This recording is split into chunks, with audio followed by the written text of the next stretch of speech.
Haleluya. Mtakatifu Baba mwema, Mungu unayetupenda, tunasema asante kwa wasaa huu. Baba, imekupendeza siku ya leo wana na binti zako tukutane katika hifadhi hii ya taifa Serengeti. Wametoka Geita, lakini Baba, kulingana na changamoto za barabarani za hapa na pale, Mwenyezi Mungu umeonekana kwetu. Umewafanikisha, wameweza kufika salama.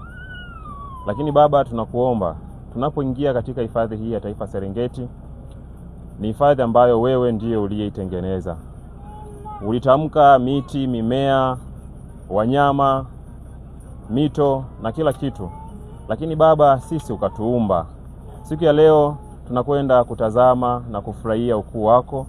Tunaomba Mwenyezi Mungu, hivyo vitu ulivyovitamka, wanyama, tunaomba Baba ukaseme nao, wakaweza kusogea kwa ukaribu. Basi tunapokuwa tukifanya utalii tukaweze kuwaona wote kwa uzuri kabisa na tukafurahie, tukaweze kupata vitu vya kuweza kujifunza na kusimulia kwa wenzetu, wakaweze kuona ukuu wako na hata wao wakaweze kutamani kuja.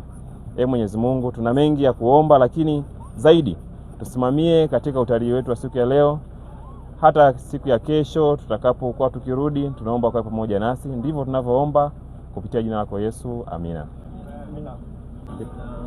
Amina sana. Sasa tunaingia hifadhini. Taratibu za uhifadhi yanatakiwa zifuatwe, ikiwa pamoja na usafi. Chochote ambacho umeingia nacho huku hutakiwi kukiacha, unatakiwa utoke nacho. Sawa? Isipokuwa tu haja zetu tu ndo tuna sehemu maalum za kuziweka. Lakini ming'ao, nikisema mng'ao ni vitu sijui maganda ya pipi, machupa chupa, haya tunatakiwa tubaki nayo huku kwenye gari.